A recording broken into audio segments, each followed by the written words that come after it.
This is Deep Night Whispers. Tonight, we open a file that was never meant to be found. The story begins deep in the mountains of Appalachia, where the forest rises like a fortress and the world seems to end in an endless wall of trees. The Harrick land sits there still cold, quiet and untouched, a stretch of wilderness that once belonged to a family whose name has all but disappeared from local memory. Only scattered records remain, a few brittle census lines, a handful of faded photographs, and a single whispered legend that the old families refused to repeat after sundown. The Harricks arrived in the Blue Ridge in the late 1700s. Nobody knows exactly where they came from, only that they travelled north through the Carolinas in a caravan that people remembered for its silence. No music, no chatter, no laughter, just a cluster of grim-faced men and women moving like shadows through frontier towns, searching for land remote enough to swallow them whole. They found it. The ridge where they settled was so isolated that even hunters avoided it, claiming the wind carried strange whistles between the pines. The soil was difficult, the winters merciless, and the mountains unforgiving. But the Harricks stayed. They felled trees, built cabins, cleared fields, and raised their children far from the world they mistrusted. From the very beginning, there was something different about them. The earliest travellers who passed near the ridge wrote that they never heard the Harricks speak above a whisper. Their pale eyes watched strangers with a stillness that felt more like hunger than caution, and their children, barefoot, thin and strangely quiet, appeared and vanished in the tree line like feral animals, always watching, never approaching. But the Harricks were not savages. They were builders, farmers. A family with rituals older than the mountains themselves, and they kept to themselves so fiercely that rumours bloomed like fungus in the dark. Stories of midnight gatherings, of strange songs carried on the wind, of men who ventured too close and returned confused, dazed, or not at all. By 1810, the Harrick Ridge had acquired its unofficial name, Dead Silence Hollow. For decades, the family thrived there in near total isolation until the world changed around them. The Civil War came and went. Railroads pushed deeper into the mountains, and little by little the Harricks began to clash with the outside world. Their land, though remote, was rich. Timber companies wanted it. Railroad officials offered money. Government surveyors came. None were welcomed. That is when the violence began. At first it was small things. Survey markers ripped from the ground. Camps ransacked. Horses found wandering miles from where they had been tied. But soon the disappearances followed. A logger from Tennessee vanished near the Harrick border, then a rail foreman, then 2 hunters whose bodies were never recovered. By the 1890s, the name Harrick carried a silent warning through the mountains, a reminder that there were places where law and reason meant nothing, and where a family would rather spill blood than surrender an inch of dirt. But the darkest chapter had not yet begun. For all their strangeness, the Harricks had a secret. A tradition so old that no one remembered its origin. A ritual passed from parent to child century after century. It began with the belief that the mountains demanded balance, that any threat to their land required an offering, not symbolic, not spiritual, an offering of flesh. At first, the Harricks took animals from the ridge, then trespassers, then anyone who challenged their existence. Their violence was not impulsive. It was deliberate, measured, sacred, a ritual woven into the fabric of their family identity. And for generations they never hesitated. But the world was closing in. Neighbours grew suspicious. Authorities began asking questions. And the Harrick name, once whispered only in fear, was about to become infamous for something far worse than violence. Because by the early 1900s, the Harrick line had begun to collapse under the weight of its own blood. Generation after generation of isolation had taken its toll. Disease spread unchecked. Children were born weak, confused, or unable to speak. And with every passing decade, the family became more desperate to sustain itself. This desperation would lead to the event that sealed their fate the night when mountain silence shattered and the Harrick family line plunged irreversibly into madness. The night when the old ritual demanded more than the family could give. And the mountains, after a century of patience, finally took something back. The decline began quietly. For a while, the Harricks managed to keep up the illusion of strength. They still cut their timber, they still raised their crops, they still walked the ridge with the slow, patient confidence of people who believed the land itself was on their side. But inside the cabins, behind closed doors and shuttered windows, something was unravelling. Children who once ran through the forest with wild energy grew sickly and slow. Some were born with limbs that didn't quite work. Others had eyes that never focused in the same direction. Many of them did not speak at all. They only watched, breathing shallowly, as if they were waiting to be told whether they were meant to stay in this world or not. The old people whispered that the blood had folded in on itself too many times. Cousin marrying cousin, uncle marrying niece. No new faces, no fresh voices, just the same features, over and over, repeating like a bad dream. Food grew scarce. Winters bit deeper. The game that once roamed the hollows in plenty began to thin, driven off by logging, rail lines, and towns growing closer. The Harricks, who had once prided themselves on never needing anyone, suddenly found themselves hungry in a way the land could no longer answer. It was in this long, grinding desperation that the old ritual took on a sharper edge. The story passed down through the mountain town says that the first true madness began with a man named Elias Harrick. He was not the patriarch, not the eldest, but he held something more dangerous than authority: conviction. Elias believed with a single-minded ferocity that the family had strayed from its purpose. He saw the sick children, the failing crops, the thinning herds, and he traced it all back to one thing: weakness. The old offerings, he said, had been too infrequent, too cautious. The mountains were angry. The land was withdrawing its mercy because the Harricks had become afraid to do what their ancestors had done without hesitation. He would stand in the doorway of the main cabin, staring out over their fields like a priest who had lost his god, and whisper that the mountains were starving. Someone would have to feed them. At first it was trespassers again. A hunter found too close to their springs, a stranger looking for a shortcut over the ridge. Men whose disappearances were explained away by the sheriff, with a shrug and a mutter about the dangers of wandering drunk into the back country. But it didn't stop the sickness. It didn't stop the children from being born frail and strange. It didn't stop the feeling that something unseen had turned its face away from the Harrick name. So Elias turned inward. It is said that he began to speak of sacrifice as something sacred, not only for the land but for the bloodline itself, that to keep the family alive, pieces of it would have to be offered, not out of cruelty, not out of rage, out of necessity. He was careful at first. He waited until sickness had done most of the work, a child already failing, an elder whose breath rattled in their chest, eyes already clouded. When the end seemed certain, he stepped in, took control and claimed that he was giving their death meaning, that they would become part of the ridge, that they would feed the land that had fed them. He did not describe what happened next. No one wrote it down. Only the results are remembered. The first winter after Elias began his offerings, the snows came late and light. The deer returned in cautious numbers. A few pregnancies carried to term without deformity. For a family living on the edge of starvation and despair, it felt like proof. The mountains had accepted what he had done. From that moment on, the line between survival and horror blurred until it disappeared completely. Years passed.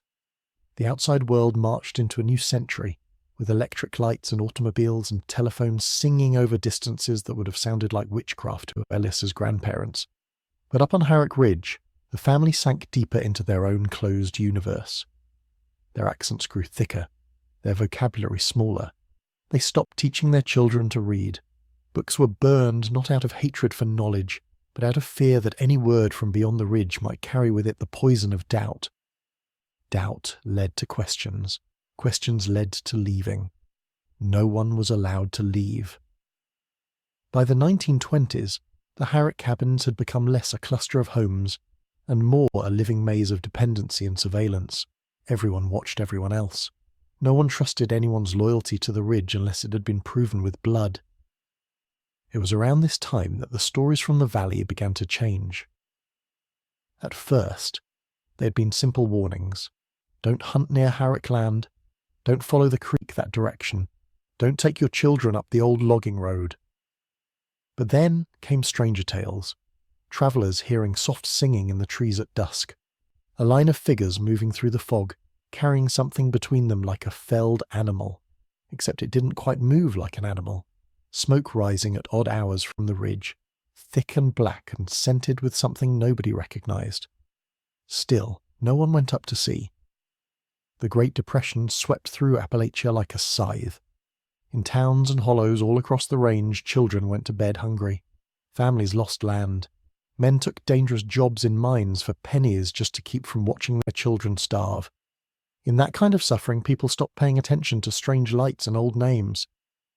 The Harricks, for a while, went unnoticed. But desperation magnifies every habit. In a world where everyone was one step away from the edge, the Harricks stepped over it and kept walking. There is one story, buried in a nearly illegible sheriff's ledger from the 1930s, of a man who claimed to have stumbled onto the ridge during a late-season hunt. He was half-starved himself and hoping to bring home meat. Instead, he said, he smelled cooking. Not the smell of a campfire or fresh game, something sweeter, heavier, something that made his stomach twist in a way that had nothing to do with hunger. He followed the scent through the trees until he saw flickering light between the trunks.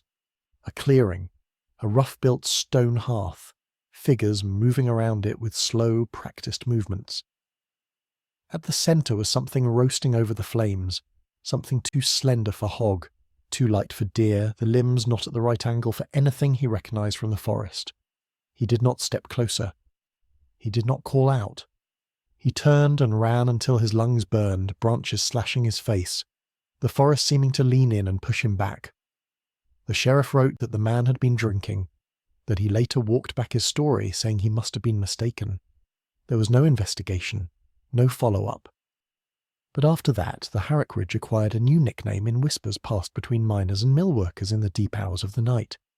Not Dead Silence Hollow. Just that place where they eat what they shouldn't.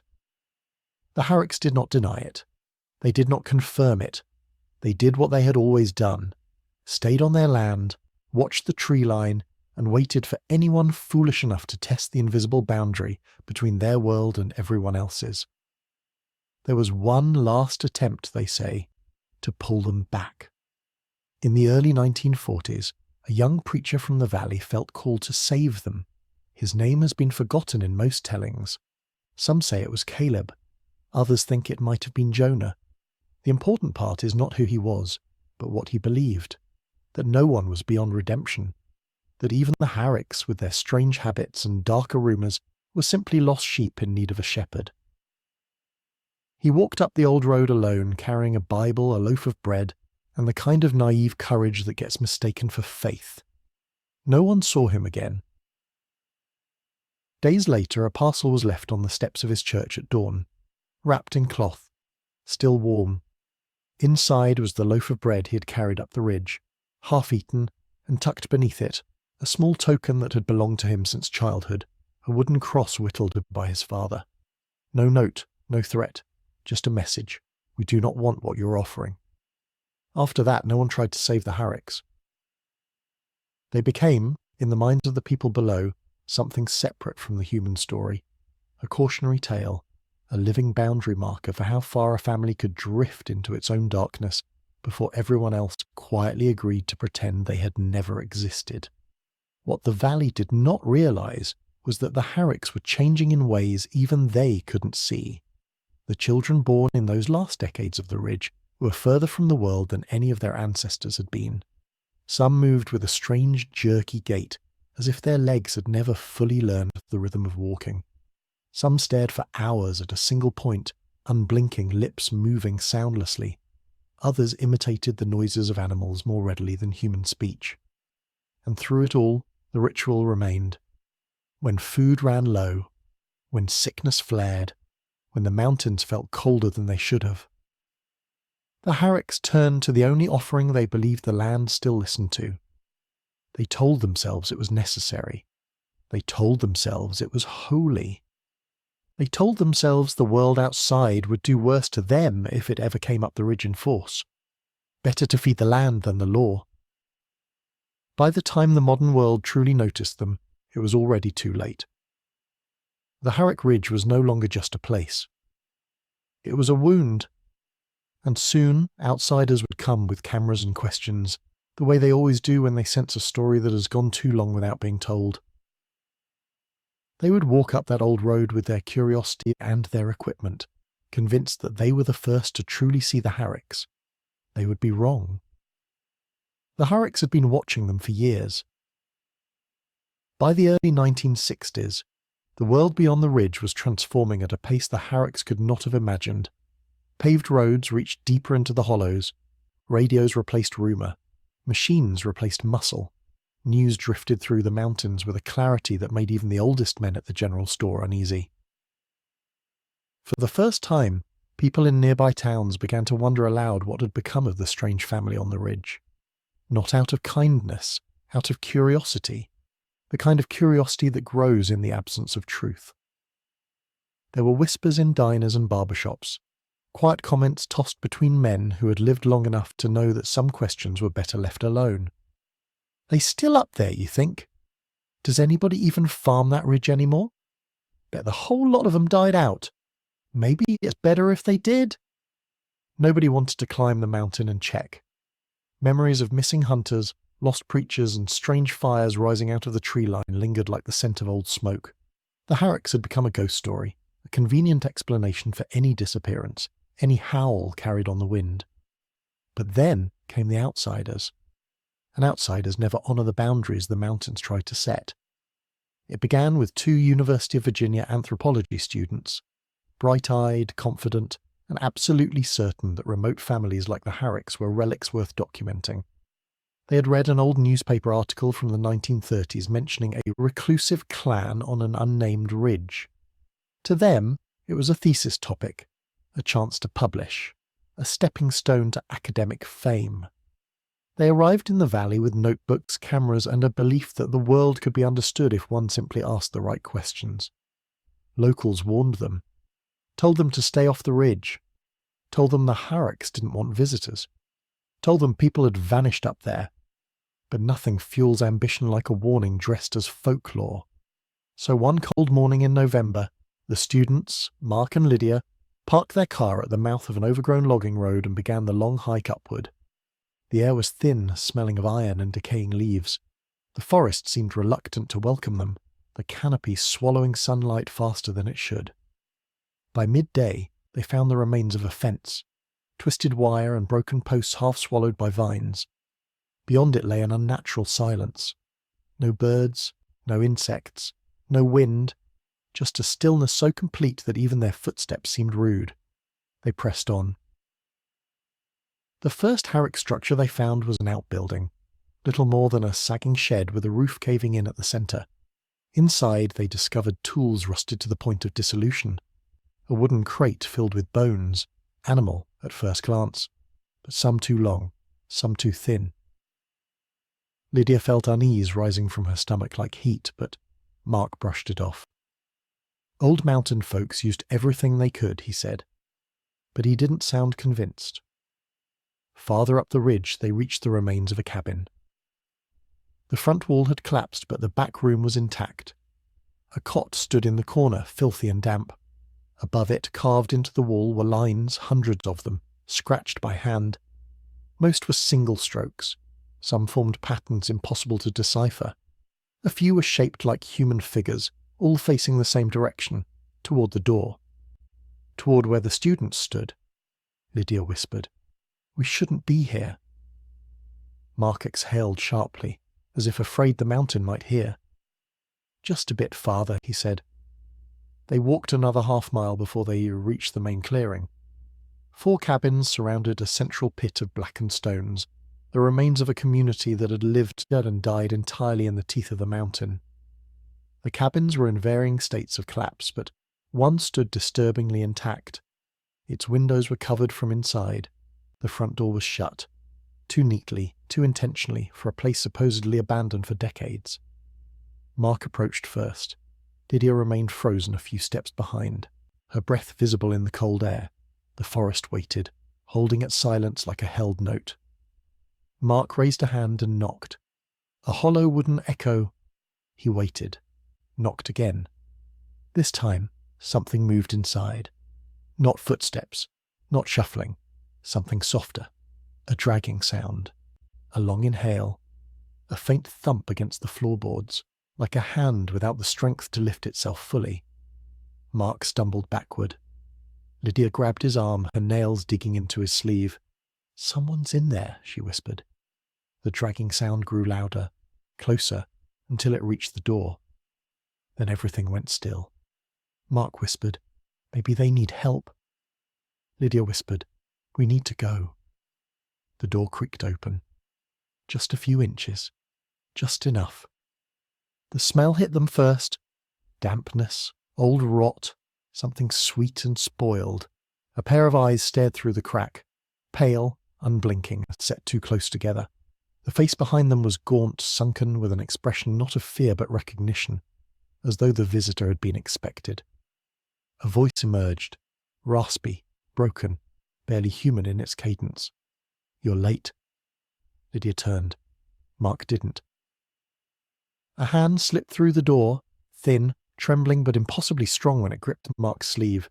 Another figure moved inside, then another. Shapes crouched in corners, eyes mirrored in the dimness. The room was not empty. It was full. Mark panicked and tore free. Lydia screamed for him to run. They stumbled over roots and stones, branches ripping through their clothes as they fled downhill.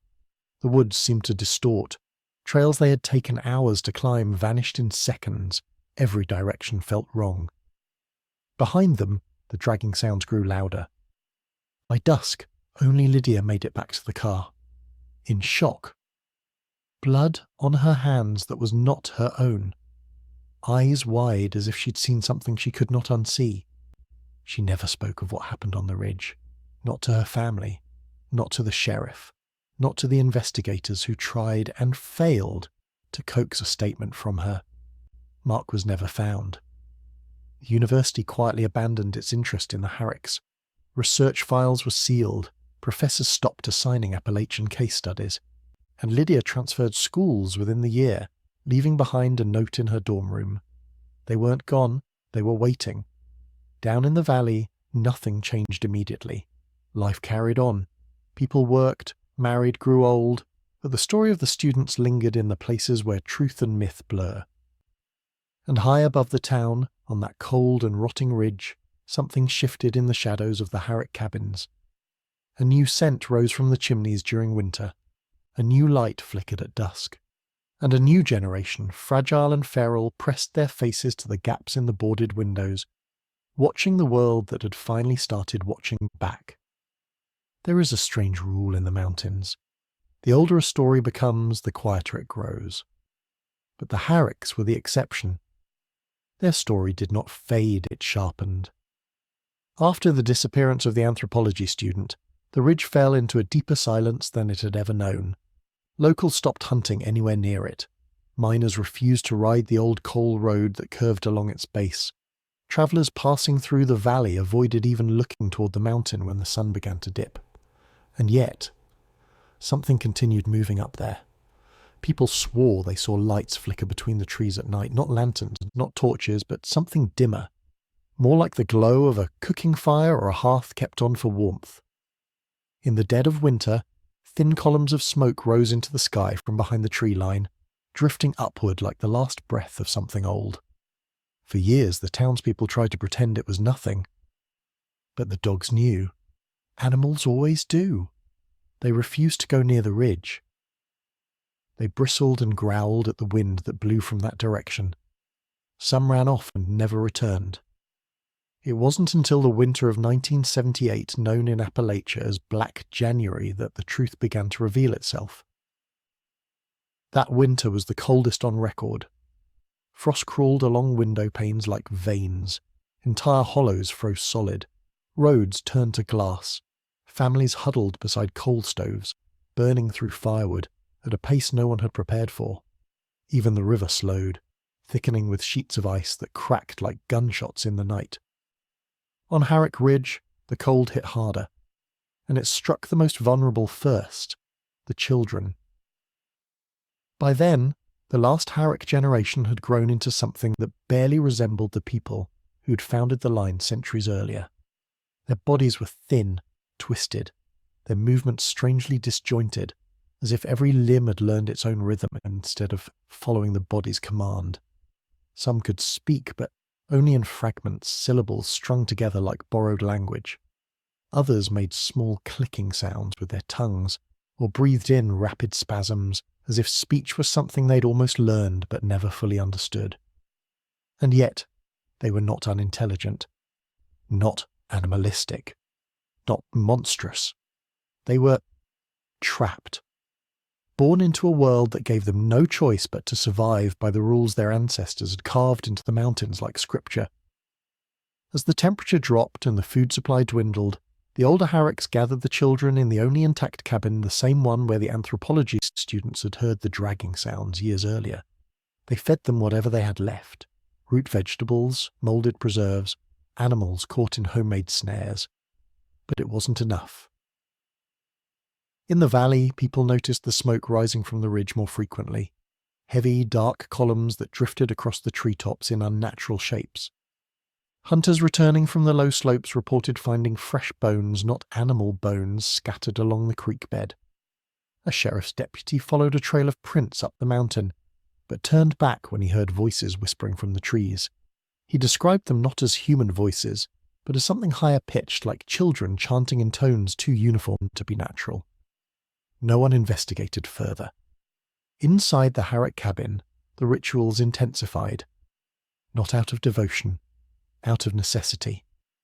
The elders whispered about the old ways, the offerings that had kept the family alive during harder winters, the meals that had sustained them when the mountain gave nothing. Desperation erased the thin line between what the family once believed was sacred and what they now knew was survival. And the children understood. They had been raised under a single unspoken rule: the ridge must live, the family must live, the land must feed, someone must be chosen. But this winter, the elders no longer had the strength. This winter the mountain took command. Snow piled so high that the roofs of the smaller cabins buckled. Branches snapped under ice so thick it glistened like crystal armor. The wind howled between the trees, not as a storm but as a voice.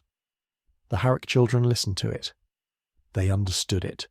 It told them who would live, and who would keep the ridge alive. One by one, the outsiders in the valley began to notice shapes on the ridge. Figures moving in the snow, not tall enough to be adults, not numerous enough to be a hunting party, just a handful of small forms trudging through the drifts with slow, deliberate steps. A farmer claimed he saw them carrying something heavy between them, wrapped in burlap. Another said he found bloody handprints the size of a child's on the side of his barn. A woman driving home one night swore that a young girl stood in the centre of the road, barefoot in the snow, staring at her with wide, pale eyes before turning and vanishing into the trees without leaving tracks. No one called the police. No one wanted to know the truth. And then came the night the ridge went silent. It happened in late February, after the coldest stretch of the winter. The snow had fallen relentlessly for days, burying the lower hollows and turning the mountains into white monoliths. For a long moment the world felt frozen in place, held in a suspended breath. Then, at 3 a.m., a single scream echoed down the ridge. Sharp, high, unmistakably human. Dogs howled, lights flickered on in scattered farmhouses. People listened, waited, held their breath. Nothing followed. Not a second scream, not a footstep, not even the sound of wind. The ridge had gone dead. By morning, the smoke from the Harrick cabin had stopped. By noon, the shadows between the trees were empty. By nightfall, even the animals dared to walk paths that had been abandoned for generations. The Harricks were gone. All of them. Every child. Every elder. Every strange, fragile life that had clung to that mountain for nearly 200 years vanished in a single night. Some believed the family had fled deeper into the mountains, choosing exile over starvation. Others whispered that the ridge itself had finally taken them, reclaimed them, in the same way they had offered pieces of themselves to it for generations. But there was one theory, whispered only by those who had lived long enough to remember the first stories. The Harrick children had chosen their final offering, not to feed themselves, not to feed the elders, but to feed the mountain one last time so it would finally let them rest. Whatever happened, the ridge did not speak of it again, and neither did the valley, for almost 50 years. For nearly 50 years the ridge remained untouched. The cabins rotted. The paths disappeared beneath moss and undergrowth. The old fire pits filled with rainwater that froze solid every winter. Even the animals avoided the upper slopes, as if some instinct told them that the soil held a memory they wanted no part of. People in the valley spoke of the Harricks less and less. The older generation died off. The younger ones didn't care.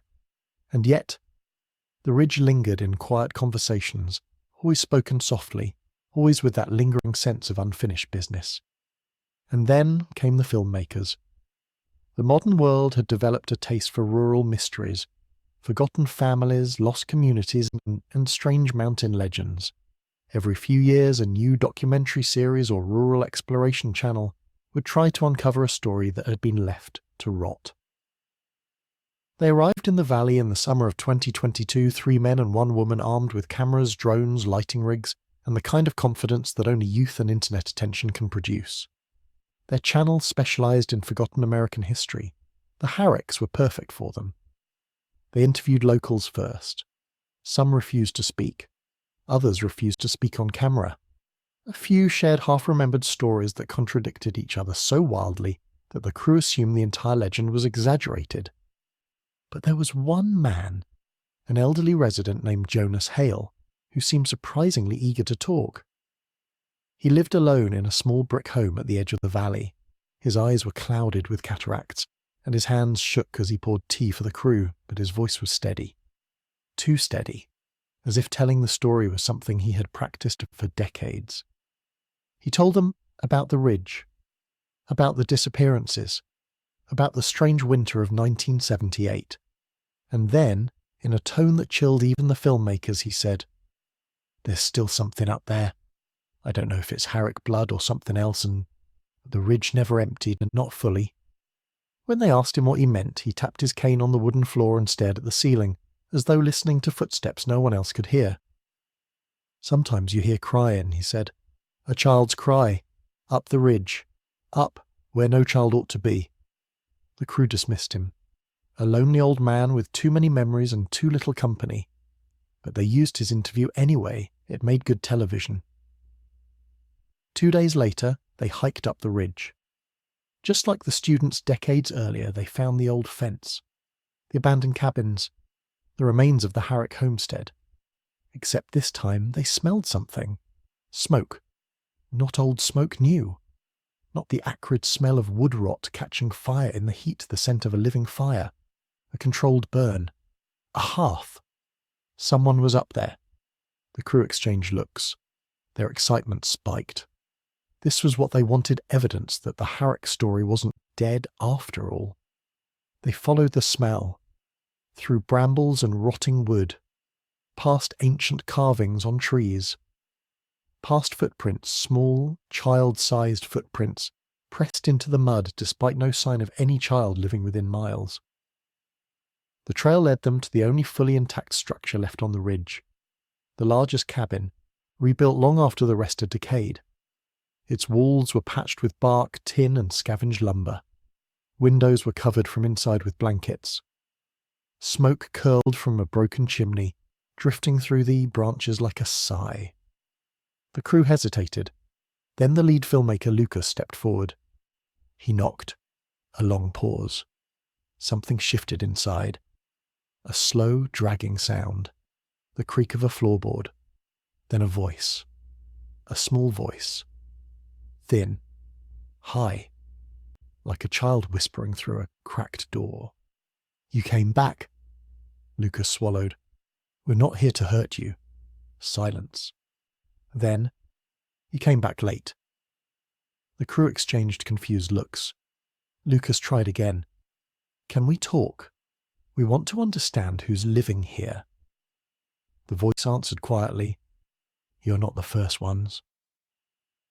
A chill passed through the group. Lucas reached for the door. It wasn't locked. It swung open with a soft groan. Inside the cabin, the light was dim. Thick quilts blocked most of the windows. A fire burned in a stone hearth, illuminating the room in deep red tones. At first, they didn't see her. Not until she stepped closer to the firelight. A girl. Maybe 12. Maybe older, it was impossible to tell.